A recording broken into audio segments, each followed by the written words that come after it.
Il y a des livres inévitables qui se confondent avec l'histoire d'un pays, avec un moment historique, avec la vie d'un auteur.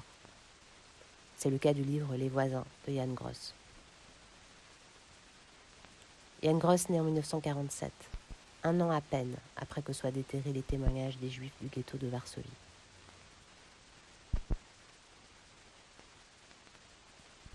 La Pologne, comme tout le bloc de l'Est, se construit alors sous la domination soviétique. Et ce passé, un instant déterré, est de nouveau recouvert par le silence. 1968. Jan a 21 ans. Comme nombre de jeunes varsoviens, il se révolte contre la censure, les mensonges du parti et milite pour la liberté d'expression. La réponse de l'État, c'est diviser la population. Les meneurs des événements de mars 68 sont juifs et ils doivent quitter le pays.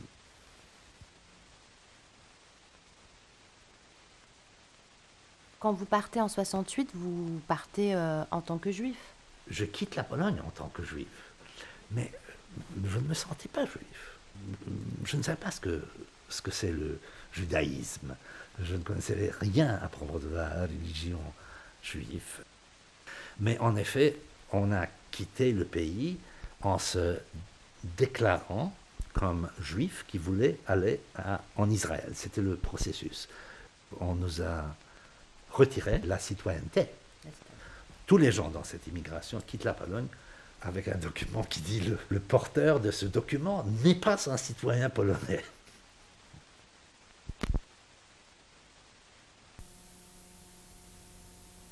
Wiesz, że nie miałem śmiałości pytać, na ile to jest kosztowne.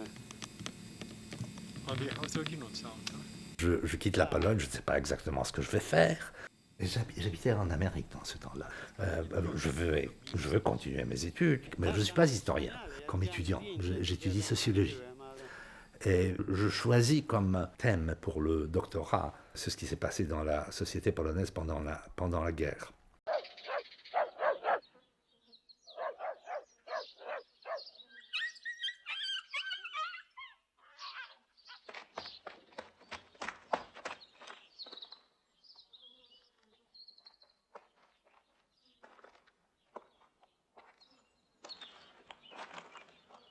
Pan się ukrywa? Podczas wojny. Ukrywałem się podczas wojny. Ale wojna dawno To minęła. prawda. Ale czy nie wolno? Wolno. Pana szukają, prawda? Pan zwariował. Co za bred. Ja wiem. Pamiętam pana z tamtych czasów. Niech pan idzie swoją drogą, dobrze? Skąd pan może mnie znać? Jestem pierwszy raz w tym miasteczku. Ledwo takie coś znalazłem na mapie. Nie poznaje mnie pan. Proszę dobrze popatrzeć. Niczego nie przypomina panu ta twarz? Pan wie, tylko nie kojarzy. J'habitais aux États-Unis, mais le témoignage qui m'a inspiré d'écrire le livre, c'est un texte que j'ai trouvé en Pologne, à Varsovie. On parle de témoignage de Wasserstein. Il m'a pris beaucoup de temps entre le moment où j'ai vu pour la première fois le témoignage de Wasserstein et le moment où j'ai compris que vraiment ce n'était pas quelqu'un qui était traumatisé à raconter des fantaisies, mais que c'est un fait qui s'est passé parce que l'histoire était tellement incroyable. Les actualités ont gardé la vidéo que tourne Shmuel Wasserstein au village, 60 ans après le pogrom et après le procès. Il parle en espagnol. Il vit au Costa Rica.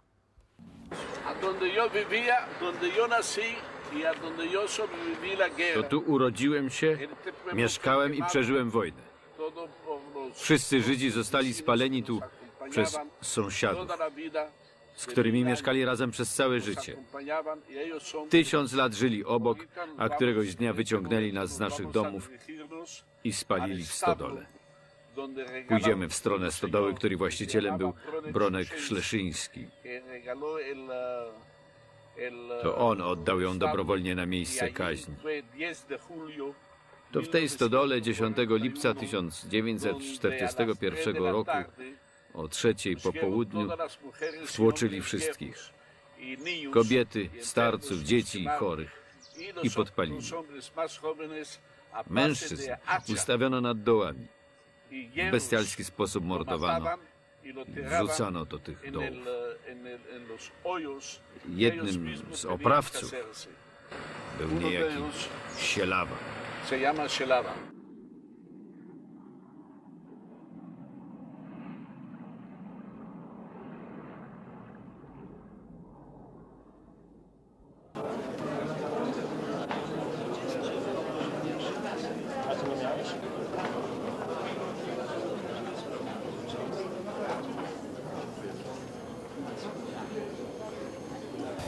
Ja sobie to opowieść.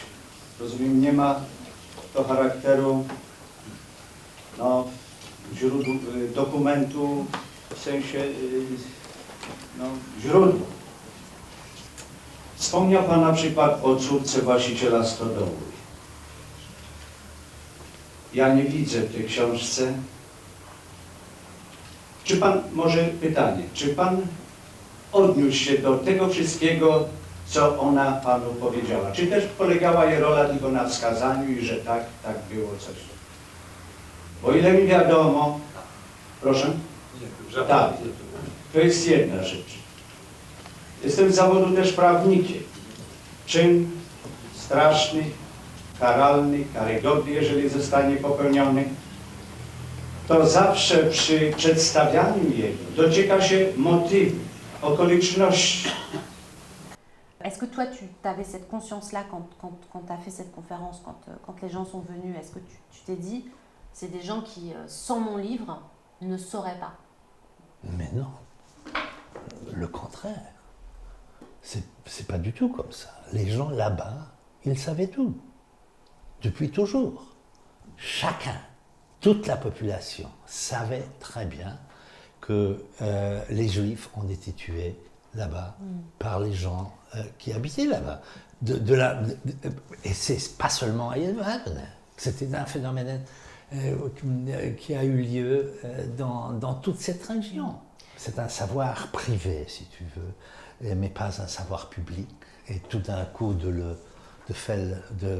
faire une révélation, d'en parler dans un livre et d'en parler publiquement, c'est une transgression.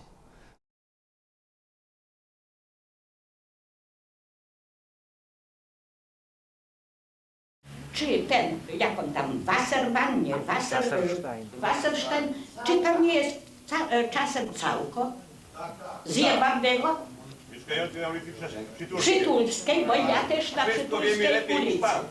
I proszę Państwa, a gdzie ten człowiek wszechwiedzący, kiedy jego ukryła rodzina polska na wsi? Gdzie on, co on widział? Ja tam niektóre fragmenty Pana książki to ja znam, całej to ja nie znam i jej nie chcę znać, bo to jest tylko kolumnia, oszczerstwo narodu polskiego. Jeśli Pan jest Polakiem i je chleb polski i plami tak naród polski, nie mam do Pana zaufania i cała społeczność nasza. I proszę na Jedwabnej nie nalatywać, bo to Niemcy zrobili. Pan mówi, że Niemców nie było? Proszę pana, nie. Proszę pana, okazji nie ma jak rozmawiać, bo przyjeżdżacie do Jedwabnego i słuchacie tego, co wam wygodne.